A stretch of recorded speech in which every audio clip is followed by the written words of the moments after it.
નમસ્કાર મિત્રો, ટેટ કે ટાટ પરીક્ષાની તૈયારી ચાલી રહી છે તો બસ આ સમજૂતી તમારા માટે જ છે. આજે આપણે નેશનલ એજ્યુકેશન પોલિસી એટલે કે NEP 2020ના એવા ખાસ મુદ્દાઓને ખોલીને સમજવાના છીએ જે પરીક્ષામાં ગેમ ચેન્જર સાબિત થઈ શકે છે. તો ચાલો એ 5 માર્ક્સને આજે પાક્કા કરી જ લઈએ.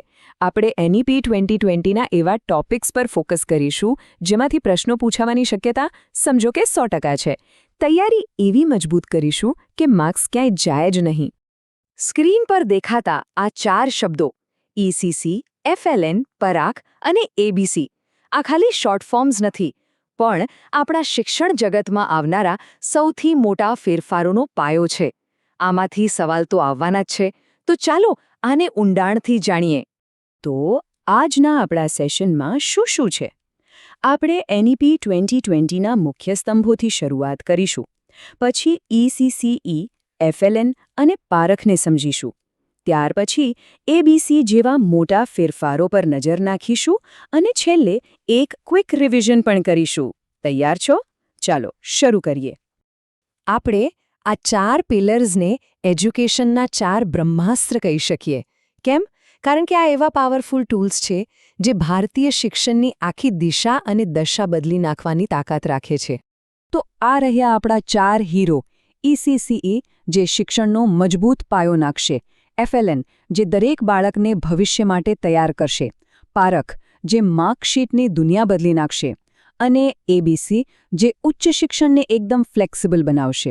ચાલો સૌથી પહેલા પાયાથી જ શરૂઆત કરીએ. ઓકે, તો ચાલો સૌથી પહેલા અને સૌથી મહત્વના પિલરને સમજીએ.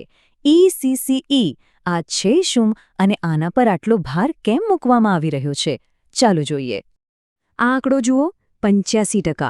આ કોઈ નાનો સૂનો નંબર નથી. વૈજ્ઞાનિક રીતે સાબિત થયું છે કે બાળકના મગજનો 85%થી પણ વધારે વિકાસ 6 વર્ષની ઉંમર પહેલાં જ થઈ જાય છે. અને બસ આ જ કારણે NEP 2020 આ શરૂઆતના વર્ષો પર સૌથી વધુ ફોકસ કરે છે. તો ECCE છે શું? આનો અર્થ છે early childhood care and education. આ 3 થી 8 વર્ષના બાળકો માટે એક એવું માળખું છે જ્યાં ભાર ગોખણપટ્ટી પર નહીં પણ રમતગમત અને એક્ટિવિટી દ્વારા શીખવવા પર છે. બાળકને જિજ્ઞાસુ બનાવવાનું છે, પુસ્તકિયું નહીં. અને આપણું જે નવું 5+3+3+4નું માળખું છે ને, એનો પાયો જ ECC છે. એમાં જે પહેલાં 5 વર્ષ છે, જેને ફાઉન્ડેશનલ સ્ટેજ કહેવાય છે, એ બીજું કંઈ નહીં પણ ECC જ છે, જેમાં પ્રી સ્કૂલના 3 વર્ષ અને ધોરણ 1 અને 2નો સમાવેશ થાય છે. ચલો, તો ECCથી પાયો તો મજબૂત થઈ ગયો. હવે એ પાયા પર એક મજબૂત ઇમારત બનાવવાની છે, અને એની ચાવી છે FLN, એટલે કે ફાઉન્ડેશનલ લિટરસી એન્ડ ન્યુમરસી. NEP 2020માં આ વાક્ય પર બહુ ભાર મુકાયો છે. સાવ સાદી વાત છે. જો બાળકને પાયાનું વાંચતા લખતા અને સામાન્ય ગણતરી કરતા જ ન આવડે તો પછી આગળનું બધું ભણતર નકામું છે, ખરું ને? અને આ જ લક્ષ્યને પૂરું કરવા માટે સરકારે શરૂ કર્યું છે નિપુણ ભારત મિશન. યાદ રાખજો, NIPUNનું પૂરું નામ પણ પરીક્ષામાં પૂછાઈ શકે છે. National initiative four proficiency in reading with understanding and ન્યુમરસી. અને ટાર્ગેટ વર્ષ કયું છે? 2026-27 સુધીમાં ધોરણ 3 પૂરું કરતું દરેક બાળક આ કૌશલ્યો મેળવી લે, એ જ આનો ધ્યેય છે. હવે વાત કરીએ એક એવા ટોપિકની જે ખાસ કરીને શિક્ષકો માટે બહુ જ અગત્યનો છે. એ છે મૂલ્યાંકન. માર્ક્સ અને ટકાવારીની આખી ગેમ હવે બદલાઈ રહી છે, અને એ બદલાવનું નામ છે પરખ. પરખનું આખું નામ ખાસ યાદ રાખજો, કારણ કે એમાં જ એનો આખો સાર છુપાયેલો છે. Performance assessment, review and analysis of knowledge four holistic development.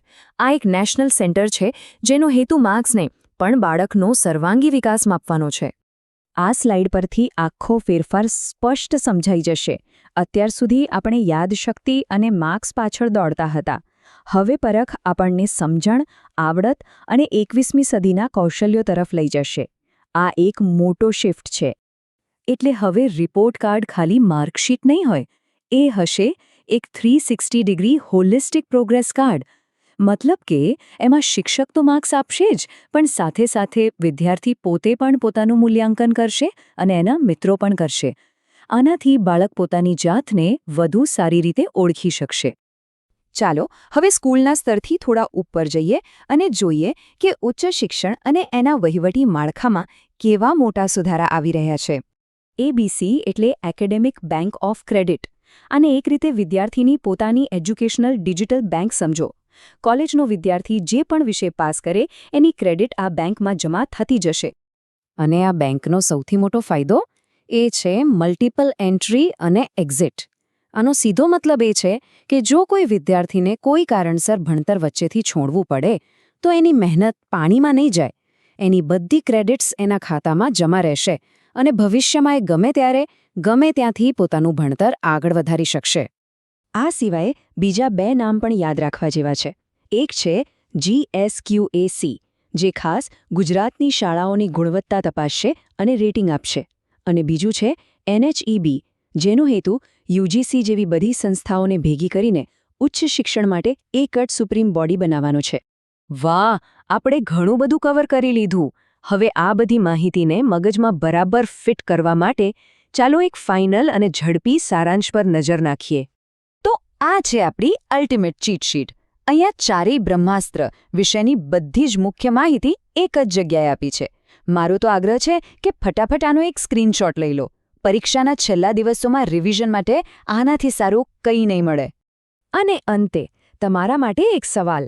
NEP 2020નો આખો સાર એ છે કે ઘોખણપટ્ટી છોડો અને કૌશલ્યો પર ધ્યાન આપો. તો વિચારો કે આ નવા યુગના વિદ્યાર્થીઓને તૈયાર કરવા માટે આપણે આપણી ભણાવવાની પદ્ધતિઓમાં કેવા કેવા ફેરફાર લાવી શકીએ.